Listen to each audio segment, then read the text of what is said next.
അസ്സലാമു അലൈക്കും. ഞങ്ങൾ ഇന്ന് എളുപ്പത്തിൽ എങ്ങനെ മട്ടൻ ബിരിയാണി ഉണ്ടാക്കാമെന്ന് നോക്കാൻ പോകുന്നത്. അസ്സലാമു അലൈക്കും.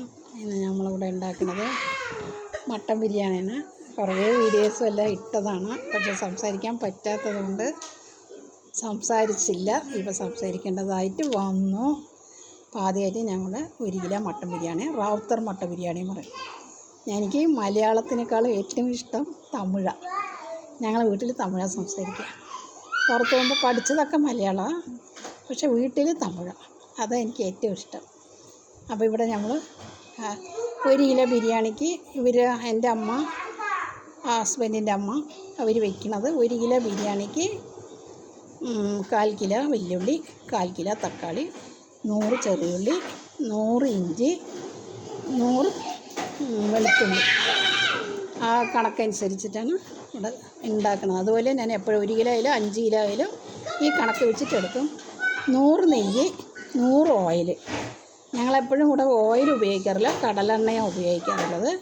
അപ്പോൾ ആ രീതിയിലായിരിക്കും ബിരിയാണി. എപ്പോഴും ഞാൻ ബിരിയാണി അരി വാങ്ങുമ്പോൾ ജീരക ചെമ്പാ റോസ് സൂപ്പറായിരിക്കും. തമിഴ്നാട് അരിയാണ്, അടിപൊളിയാണ്. മണവും ടേസ്റ്റും എല്ലാം അടിപൊളിയാണ്. അതുകൊണ്ടാണ് ഇവിടെ എപ്പോഴും അത് വയ്ക്കുക. അല്ലെങ്കിൽ ചിലപ്പോൾ അതില്ലാത്ത മാലിക് ദിനാർ പറഞ്ഞിട്ട് ഒരു അരിയുണ്ട്, അതും അടിപൊളിയാണ്. ആ അരി കൊണ്ട് ഉണ്ടാക്കുമ്പോഴും നല്ല ടേസ്റ്റ് ഉണ്ടാകും. അപ്പോൾ അതിനായിട്ട് ഞാനിവിടെ ഒരു ചട്ടി വെച്ചിട്ട് ആദ്യമായിട്ട് നെയ്യ് 100, ഓയിൽ 100, കടലെണ്ണ 100 ഒഴിക്കും. അതിന് പട്ട, ഗ്രാമ്പ്, ഏലക്ക, ബ്രിഞ്ചി ഇല അതിട്ടിട്ട് ഒന്ന് പൊട്ടി വരുമ്പോൾ ആദ്യമായിട്ട് ഇവിടെ പച്ചമുളകാണ് ഞങ്ങൾ ഇടാറുള്ളത്. പച്ചമുളക് ഇടും. അത് കഴിഞ്ഞ് പച്ചമുളക് ഒന്ന് പൊട്ടി വരുമ്പോൾ വെല്ലുള്ളി ഇടും. വെല്ലുള്ളി നല്ല ഗോൾഡൻ കളറിലാകുന്ന സമയത്ത് തക്കാളി ഇടും. തക്കാളി ഒന്ന് പരുവായി വരുമ്പോൾ ചെറിയുള്ളി ഇടും.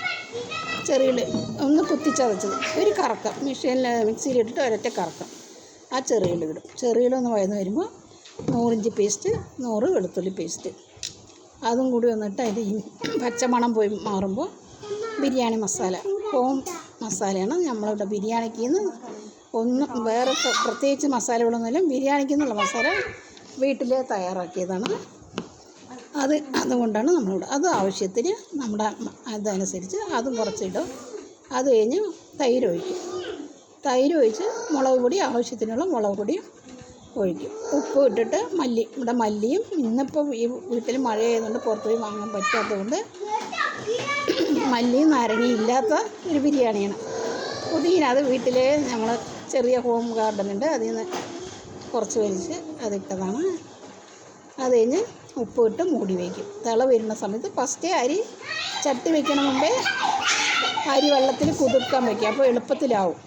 അതുകൊണ്ടാണ് അത് കഴുകി വെച്ച അരിന് തിളച്ച് വരുമ്പോൾ ഇട്ട് നന്നായി ഒന്ന് വെള്ളം വെറ്റി വരുമ്പോൾ ദമ്മിടും. ദോശക്കല്ല് വെച്ചിട്ട് അതിൻ്റെ മേലെ ദമ്മിട്ടിട്ട് ഇറക്കും, മൂടി വയ്ക്കും. സാധാരണ ഞാൻ അറിയാം ഈ ചാനൽ നമ്മൾ 345 46 വീഡിയോസ് ഇട്ടിട്ടുണ്ട്. പക്ഷേ നമ്മളൊരു എന്താ പറയുക, ഇപ്പോൾ സംസാരിക്കാത്തത് കൊണ്ടായിരിക്കാം.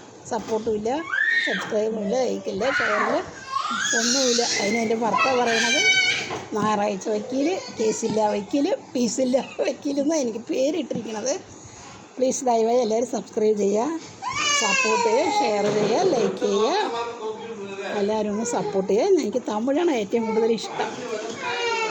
അപ്പോൾ തമിഴിലിപ്പോൾ അക്രമങ്ങൾ இருந்தாலும் எனக்கு சப்போர்ட் பண்ணுங்க. எல்லா சேனலும் நான் பார்ப்பேன். எல்லாருக்கும் சப்போர்ட் பண்ணியிருக்கிறேன். தயவாய் எல்லாம் சப்போர்ட் பண்ணுங்க.